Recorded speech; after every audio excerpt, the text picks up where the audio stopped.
Relationship അല്ലെങ്കിൽ ഇത്തരം love റിലേഷൻഷിപ്പിൽ മാത്രമല്ല മറ്റ് പല ബന്ധങ്ങളും പ്രത്യേകിച്ചും പേരന്റിങ്ങിന്റെ കാര്യത്തിലാണെങ്കിലും അല്ലെങ്കിൽ ഫ്രണ്ട്ഷിപ്പിന്റെ കാര്യത്തിലാണെങ്കിലും ഒക്കെ ഈ സമാനമായ ബിഹേവിയർ ഉണ്ടാകാറുണ്ട് എന്ന് പറയുന്നുണ്ടല്ലോ. അപ്പോൾ അതും നമുക്ക് അതിന് തരണം ചെയ്യാൻ അല്ലെങ്കിൽ അത് നമുക്ക് അവരെ പറഞ്ഞു മനസ്സിലാക്കാൻ എങ്ങനെയാണ് സാധിക്കുക? ഫ്രണ്ട്ഷിപ്പിൽ അത് ഉണ്ടാവാം. ഫ്രണ്ട്ഷിപ്പിൽ ഉണ്ടായി കഴിഞ്ഞാൽ ഈസിയാണ് ആ റിലേഷൻഷിപ്പ് കട്ട് ചെയ്ത് കളയുക, പതുക്കെ തെറപ്പി എടുത്തിട്ട്.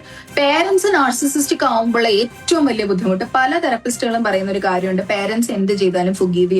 ഞാൻ ഒരിക്കലും അത് പറയില്ല. എന്താ കാര്യം എന്ന് വെച്ച് കഴിഞ്ഞാൽ എല്ലാവരും ലക്കി ആയിട്ടുള്ള നല്ല പേരന്റ്സിനെ കിട്ടാനായിട്ടുള്ള ഭാഗ്യമൊന്നും എല്ലാവർക്കും കിട്ടണം എന്നില്ല.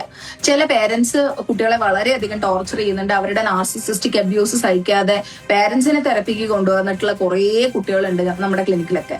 അപ്പോ അത് പറയുമ്പോൾ ഒരു കാര്യം, ഇതൊക്കെ പുതിയ പുതിയ വാക്കുകളാണ്. ഇതൊക്കെ എന്നും ഉണ്ടായിരുന്നു.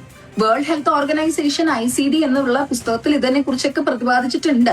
ഇപ്പോൾ അത് നോക്കിയിട്ടാണ് നമ്മൾ ഡയഗ്നോസിസ് ചെയ്യുന്നതും കാര്യങ്ങളും ഒക്കെ.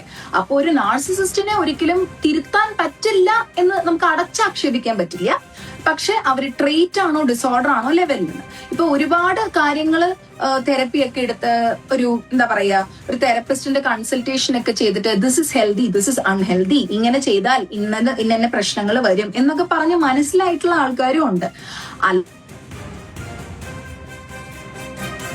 നാർസിസിസ്റ്റിക് ആയിട്ടുള്ള ബോസ്, ഇപ്പൊ നിങ്ങളുടെ ഒരു നമ്മളൊരു വർക്ക് ചെയ്യുന്ന ഒരു സ്ഥാപനത്തിൽ ഒരാൾ പറയുകയാണെന്ന് വെച്ചോളൂ, I don't care whether Sunday ആണെങ്കിലും സാറ്റർഡേ ആണെങ്കിലും എനിക്ക് പ്രശ്നമൊന്നുമില്ല, നിങ്ങൾ വർക്ക് ചെയ്തേ പറ്റുള്ളൂ എന്ന് പറഞ്ഞാൽ നമ്മൾ എന്ത് പറയും? നമ്മൾ നമ്മുടെ ബൗണ്ടറി സെറ്റ് ചെയ്യണം ആദ്യം തന്നെ. അയ്യോ, എനിക്ക് ഇന്ന ബുദ്ധിമുട്ടുകളുണ്ട്, എനിക്ക് ഇന്നൊരു ദിവസമേ വർക്ക് ചെയ്യാൻ പറ്റുള്ളൂ, ഇങ്ങനെ വർക്ക് ചെയ്യാൻ പറ്റുള്ളൂ. അല്ലാണ്ട് നമ്മൾ ഉടനെ തന്നെ എക്സ്ട്രീം ചിന്തകളിലേക്ക് പോവുക, ജോലി ഇട്ടിട്ട് എറിയുക, അങ്ങനെയല്ല നമ്മൾ ചിന്തിക്കുന്നത്. ഫസ്റ്റ് നമ്മൾ നമ്മുടെ ബൗണ്ടറി സെറ്റ് ചെയ്യാൻ പഠിക്കുക. So that people don't come inside ആ ബൗണ്ടറിയുടെ ഉള്ളിലേക്ക് കയറി വന്ന് അവർ നമ്മളെ കൺട്രോൾ ചെയ്യാതിരിക്കുക.